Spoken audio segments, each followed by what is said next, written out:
किसानों को बड़ी राहत, कर्ज हुआ माफ, किरोड़ी लाल मीणा का बड़ा एक्शन, फ्री बीज का वितरण और अब राजस्थान में उठने लगा है सबसे बड़ा सवाल, क्या भजनलाल सरकार भी किसानों को कर्ज से आज़ादी देने वाली है?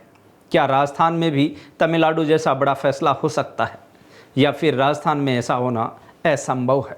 दरअसल तमिलनाडु से एक बड़ी खबर सामने आई है, जहां अभिनेता से नेता और नेता से मुख्यमंत्री बने थलापति विजय ने अपना बड़ा चुनावी वादा पूरा कर दिया है। जी हां, विजय सरकार ने 14,22,000 से ज़्यादा किसानों के कर्ज में राहत देने का फैसला किया है।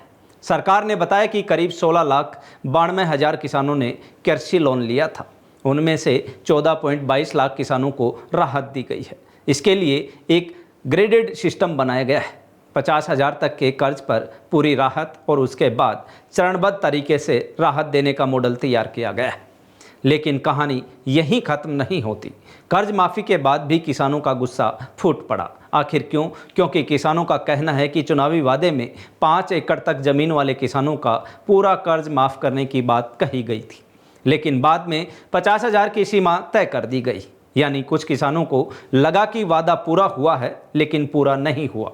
अब जरा राजस्थान की तरफ आइए, जहाँ पे किसानों के बीच एक नई चर्चा शुरू हो चुकी है। क्या भजनलाल सरकार भी ऐसा कोई बड़ा फैसला ले सकती है? और इसी मुद्दे को नागौर सांसद हनुमान बेनीवाल ने लोकसभा में कई बार उठाया है। उन्होंने लगातार राजस्थान के किसानों की कर्ज माफ़ी की मांग की है। उन्होंने ये मुद्दा उठाया था कि राजस्थान का किसान महंगी खेती, मौसम की मार और आर्थिक बोझ से परेशान है, उसे बड़ी राहत की ज़रूरत है। लेकिन अब यहाँ एक बात साफ समझना जरूरी है, अभी तक भजनलाल सरकार की तरफ से राजस्थान में किसानों की कर्जमाफी को लेकर कोई आधिकारिक घोषणा नहीं हुई है। जी हाँ, अभी सिर्फ चर्चाएं हैं, कयास हैं, लेकिन फैसला नहीं।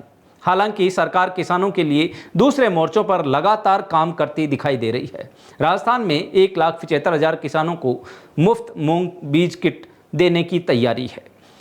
हर मिनी किट में 4 किलो प्रमाणित बीज दिए जाएंगे ताकि कम लागत में अच्छा उत्पादन हो सके। और कृषि विभाग का दावा है कि मूंग अब हरी कमाई की फसल बन सकती है।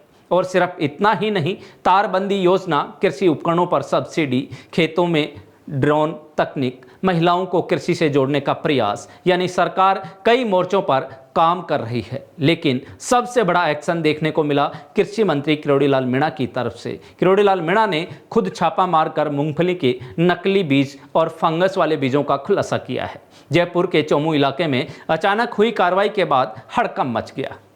जांच में घटिया और संक्रमित बीज मिलने का मामला सामने आया है।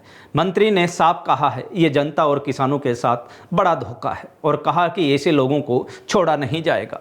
और क्योंकि नकली बीज सिर्फ किसान नहीं, पूरे व्यापार और उत्पादन को नुकसान पहुंचाते हैं। लेकिन अब जरा सोचिए, अगर किसान को नकली बीज मिले, महंगी खेती मिले और ऊपर से कर्ज का बोझ हो, तो उसका भविष्य क्या होगा? यही वजह है कि अब राजस्थान में एक सवाल तेजी से उठने लगा है। क्या भजनलाल सरकार किसानों के लिए कोई बड़ा मास्टर स्ट्रोक खेलने वाली है? क्या राजस्थान में भी कर्ज माफी का रास्ता खुलेगा या फिर किसानों को अभी और इंतजार करना होगा? तस्वीर पूरी तरह साफ है, लेकिन जवाब अभी तक साफ नहीं है। आपकी क्या राय है? क्या राजस्थान में किसानों का कर्ज माफ होना चाहिए? कमेंट करके जरूर बताइए। वीडियो पसंद आया हो तो लाइक और शेयर कीजिए, और ऐसी ही बड़ी ग्राउंड रिपोर्ट्स के लिए जागो इंडिया जागो न्यूज़ चैनल को सब्सक्राइब करें। धन्यवाद।